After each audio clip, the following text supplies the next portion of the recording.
What up, everybody?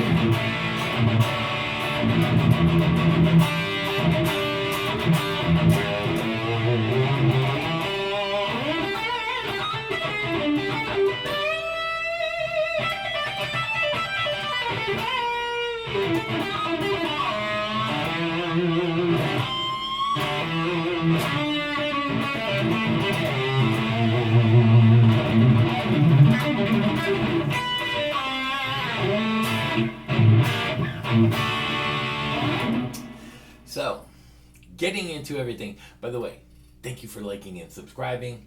I knew this was going to be a non-playing video, but I kind of missed what I was playing. So playing through my kids' amp, it was a fun video. I started to do some recording for me, not for others.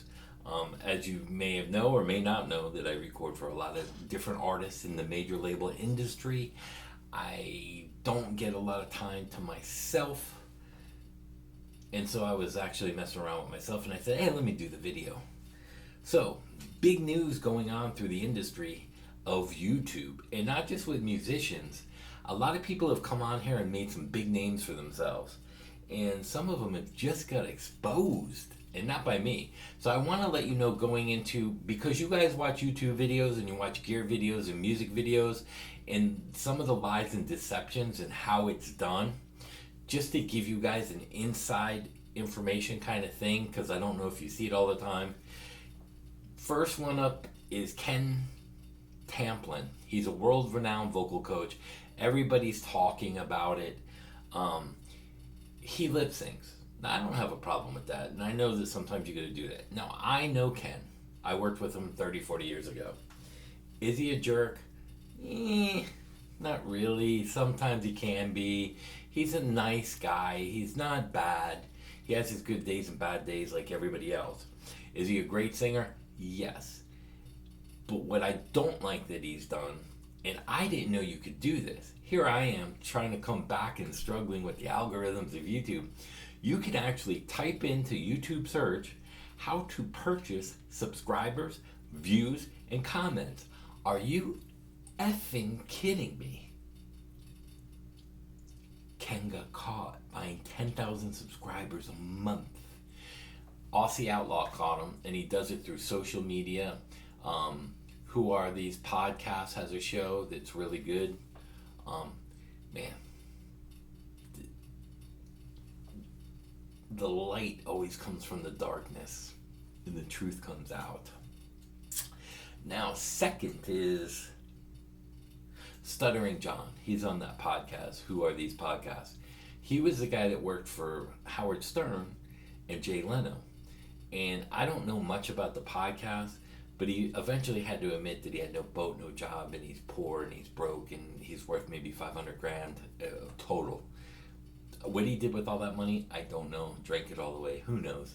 But he's deceiving the people and a different way, but got exposed. The other was a big deal, who was Billy Carson, who reads ancient texts and stuff, and Wes Huff actually did something about him in a debate. And listen, it's hard to debate ancient texts, and if you're going on podcasts, there's not a lot of people that know. It's not like 1,000 million guitar players that can debate you and say that, hey, listen, what you said is a little wrong. And we'll get into Tom Bukovac, who I don't know and never heard of, honestly, until Rick Beato. So, Billy Carson, to give you a little thing, and the reason why I'm talking about him is he grew up down here 30 minutes from me. And then come to find out from my uncle, he was arrested at BSO for frauding a bank with identity theft. Oh my God. Are you kidding me? And my uncle said, well, if you're frauding and identity thefting a bank, who's to say he's not frauding the people on YouTube? I go, oh my God. The crap that's coming out and going on. So now, getting into Tom Bukovac, who's an okay guitar player, which I'm starting to get involved in because I'm taking sides with the underdog because they're beating on him because he made a comment about Tom's 59 Les Paul. Now let me explain something. I own two of them. They're worth a lot of money. They are a lot of money. Do I think they're the holy grail of guitar sound and playability? No. My favorite guitar right now, out of the 450 guitars that I own, is my Kiesel. Now, do I like this? Yeah, my Fender's great. My Gibsons are great. But I'll tell you this Gibson right here, and this one over here, the white one that you guys have seen in videos, those play and sound just as great as the 59. God honest truth. Now, do all these Gibsons sound and play as good? No. Except maybe the Lizzie Hale back there. But that's a whole different story. That's a different animal.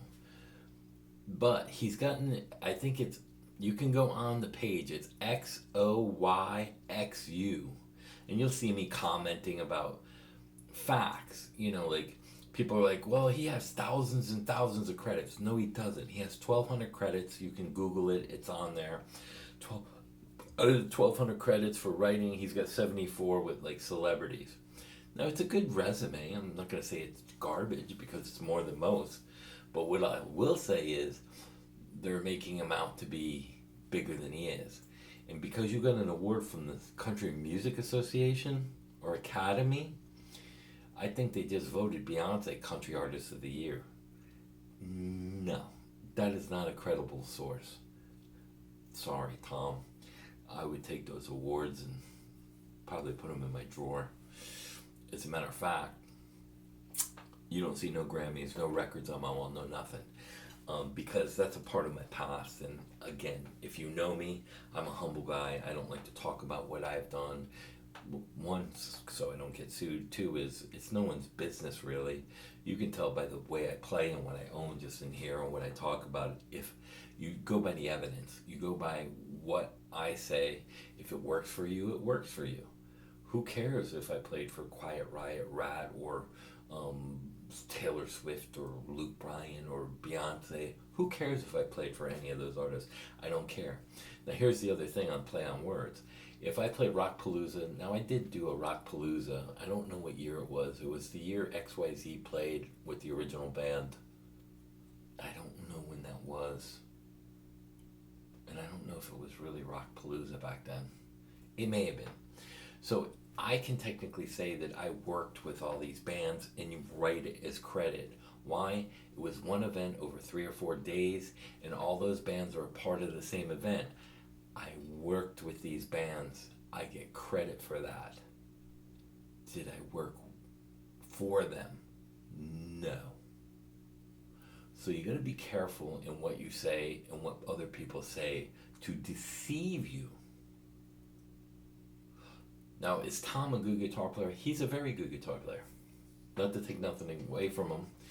But I'm also going to say, Mr. Bukovac, you acted like a child, an unprofessional child by going after somebody on YouTube on their page. Now, I've had some bad comments on my page, and I make jokes out of it. Because that's how I am. If you don't like me, who cares? I just go on there and I make a joke about it. Somebody just posted something on one of my Holy Grail videos of, is this guy drunk? I said, only at parties. Only at the after parties. So I make fun of it, you know, because it's all about fun, man. If you can't have fun, try to win people over. He took the low road, and that's a problem for me. Because, number one, I never heard of Tom Bukovac in sessions. And now let's take the word session. Session player. That means you're doing radio tracks. You're doing tracks for the guy, the kid's son that wants to be a country artist or rock star. So a studio gets somebody who pays them, and then they hire a producer, and then he hires studio session players. That doesn't mean that Tom is playing all the time for celebrities. No. That's false. He does not write music for them. He's a session player. And a lot of that session work, 90% of it that he did is not for celebrity major label artists. He's got 74 credits, 1,200 credits of tracks and artist things, but 74 of it is for big people. Now, has he played with like Joe Walsh and stuff like that? I played with Joe Walsh.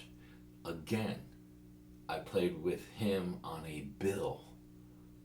I played with the Eagles on a bill, not with Joe Walsh at a tribute show or a benefit or the Eagles. I didn't play with him in the Eagles. But when you say stuff like that, it's a play on words. So you have to be careful of what they're saying to you and how they say it.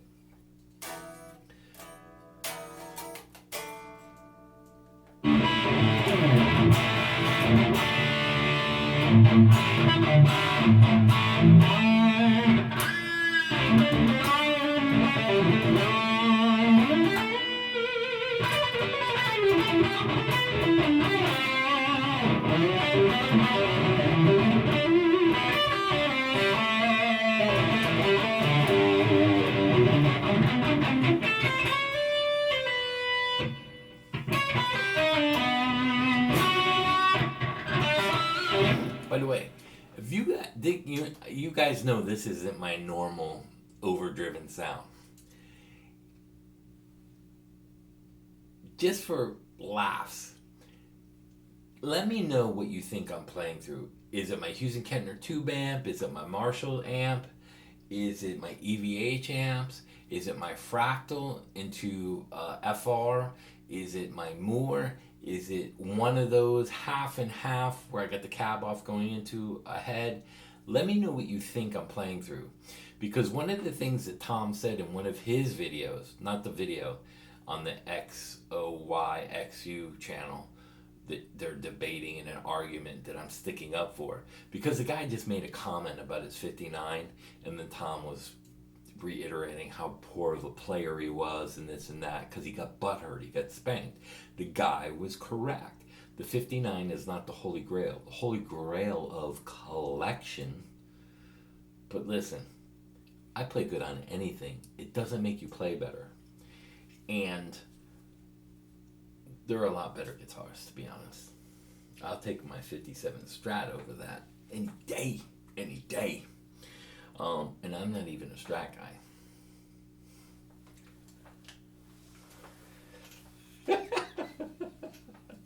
So let's put it that way. So that happened, him, Tom Bukovac. Now, Tom is a good player. I had never heard of him. My family had property in Westport, Tennessee, which is an hour from Nashville and an hour from Memphis. I've been there many times. I've done a lot of session work at big studios for major labels like Sony and stuff like that. Never heard of the guy until I saw him on Rick Beato.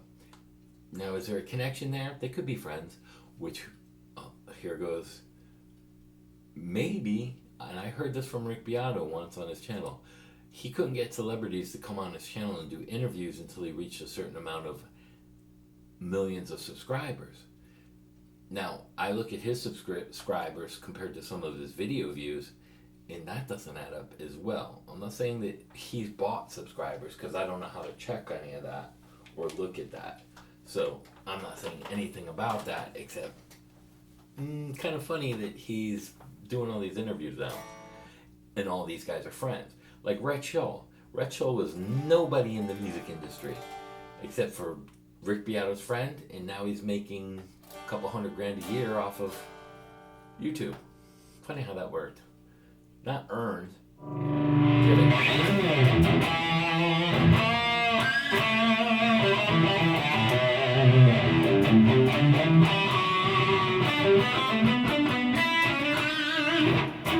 Yeah. Great tone. So let me know about the tone thing.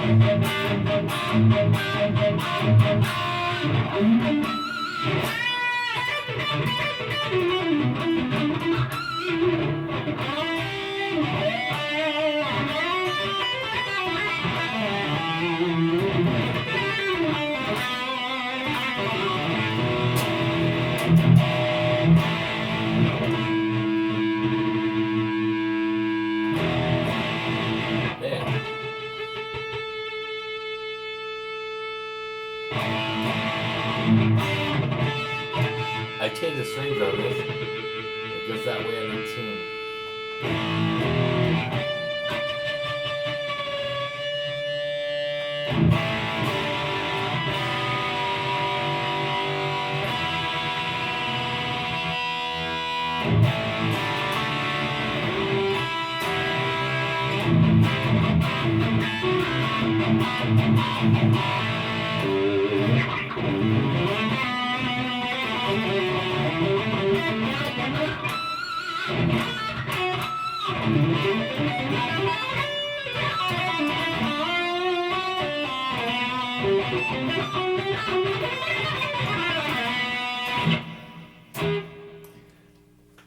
I haven't really been playing, so that's why I started playing.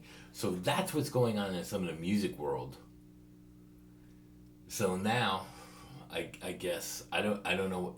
Oh, something else out of the music world. The biggest one I forgot. I almost forgot to tell you guys. So I don't know what's gonna happen with this. There was a honey app. This company was purchased by PayPal. All these huge YouTube influencers, social media influencers, Mr. Beast and this one and the Honey app. It was some kind of coupon code app. And they were spending millions to advertise. They started stealing money from everybody, including the people that were sponsored by them. So they were promoting them, they were taking money from them and stealing money somehow. They get in a lot of trouble, stealing millions. And a lot of big YouTubers, like Mr. Beast with like 300 million subscribers, haven't gotten in trouble yet. The Logans, Logan Paul, Paul Logan, and all of them, Jake Paul, they're all a part of that. They were all pushing it. They were all pushing it. See, that's why I like my channel. And you guys are a part of this, and I'm going to see it grow from the beginning again. We're already almost 2K subs, and I haven't purchased anything or any, just the only thing I purchased is gear for you guys, and if I like it.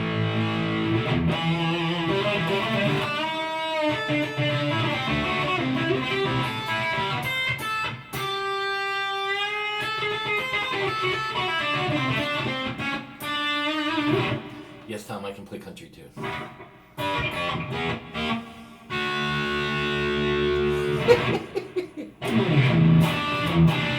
And I can play metal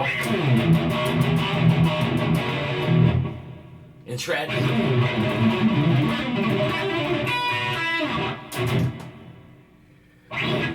So, and here's the reason why I'm sticking up for this guy, because he took the low road, and a lot of people on YouTube who are just trying to get subscribers and point out stuff on other YouTubers. If you have somebody of Tom's stature pummeling you, you need somebody to help you. So I start comments because, listen, this is how I look at it. I know I'm a technically better guitar player than Tom Bukovac. I know that I've been on more records than Tom Bukovac. I know that I have written for the celebrities whole songs, not just tracks. Sometimes the underdog needs somebody to stand behind them, because when people take the low road and they try to crush you, I have an issue with that.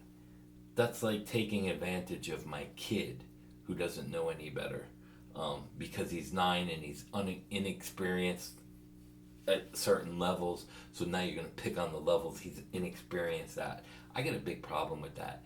Instead, Tom should have taken the high road and just go, that's just my opinion of the 59, bro. My opinion of it is, it's a great guitar, but it's not the holy grail, only for collectors. That's why I bought 2. But that's besides the point. It's about being respectful to everybody. So if you want to see it, and I've done that to other people. Like I've called out Red Show, and I'll post on there. Oh, Top Music Attorney, another one. She panders and puts these big videos on there and does reaction videos and this and that. And I said, who have you ever signed to a major label? Just curious. Why? Because I want to know if you sound like you don't know what you're talking about. Please, if you don't, stop bullshitting the people. Why? Because that's not right. For money. You're a scammer. If you BS the people to make money, and I don't make money on my YouTube channel, I make 0. I'm more than qualified. You need 1,000 subscribers in 4,000 hours. I had that a year ago. I still haven't gone through the process to put it through, because I kind of like it this way, because it shows what's important to me, money or you guys. For me, it's you guys. So that's all I get to say about it. Please like and subscribe. Mr. Bukovac.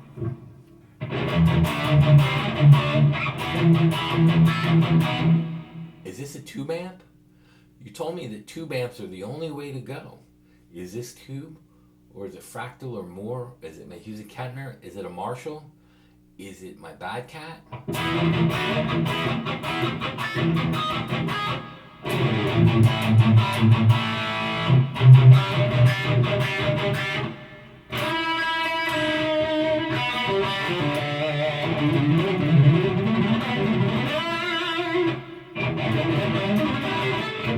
What is it?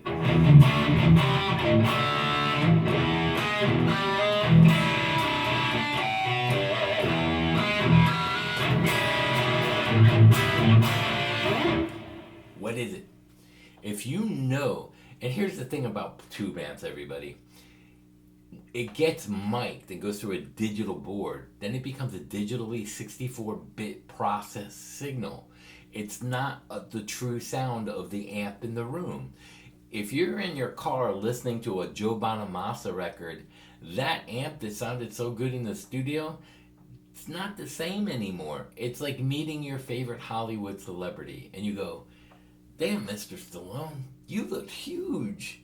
And why are you up to my nipples? Because what you see isn't always what you get. What you hear and what we chase is not always what we think. There's a lot of tone deaf in the people in the world that think, I can sing. There's a lot of people, including me, but there's a lot of people out there that are misinformed. They get it in their head. Tube amp is the holy grail, the way to go. So what is that?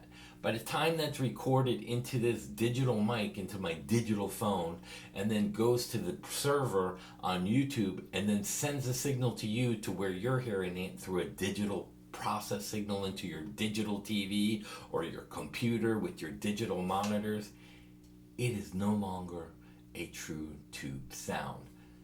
The only way you will ever hear a tube amp's natural sound is to sit in front of it. That's it.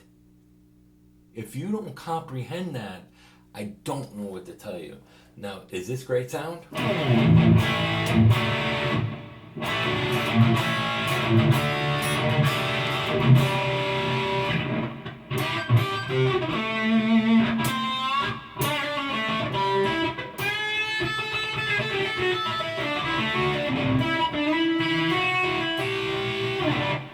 think so. And if you're here, you'd be like, damn, that sounds good. Now, does it sound the same by the time it goes out and I hear it on my TV? Absolutely not. That's how I know that tube sound is not the same after I hear it through a digital signal. So, Mr. Tom Bukovac, what you say is false. And as big a celebrity as you are, after the Beato show, you should know better than to say that and know that there's digital recordings and digital signals, and that messes and alters with your sound. If I turn EQ and everything's not straight on the board with no effects, and it's still processed, it still gets compressed.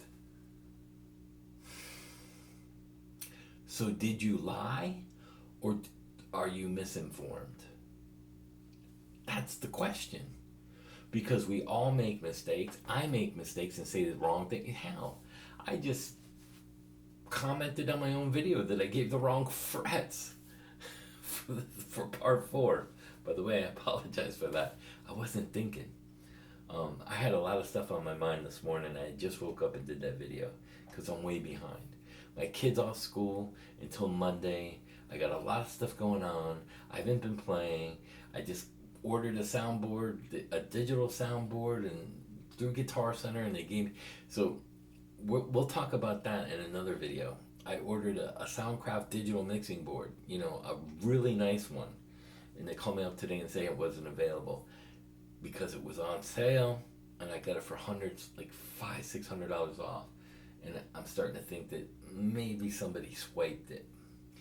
But I told them, before you credit me, you need to honor me. Go to one of your other stores, have them ship it, because you're all part of the same company, that they should honor what they had sold me and that I purchased. I purchased it before it was taken down. They should honor that. So Guitar Center, maybe I send you this video as well. But you should honor, if somebody buys something and it's not available, and it's available in another store, have that store ship it out and save faith with the customer. So peace out, everybody. I know this was a little bit longer video. I hope you liked the juice. And again, is this tube?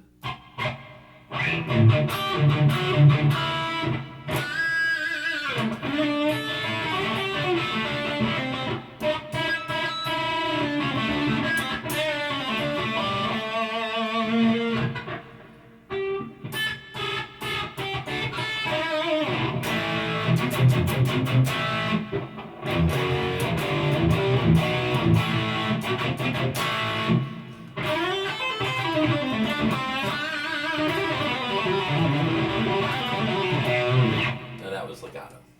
All right, peace out. Have a great rest of your week. I'll see you back here on Monday. We got some more videos coming up. The best gear that I thought was of this year was the More GE 1000. That's my personal opinion. It's very easy to use. Again, I'm never going to tell you, you need to buy this, you need to buy that. As you look around, I got multiple things of all kinds of products of different companies. I'm never one to be a snoob and say, this is what you need, this is what you need. I don't know you. I don't know what your ability is. I don't know what your goals are. I don't know where your practice is at. I don't know anything. So why would I tell you you need this? That's another problem I have on YouTube. That's a whole nother issue. Peace out.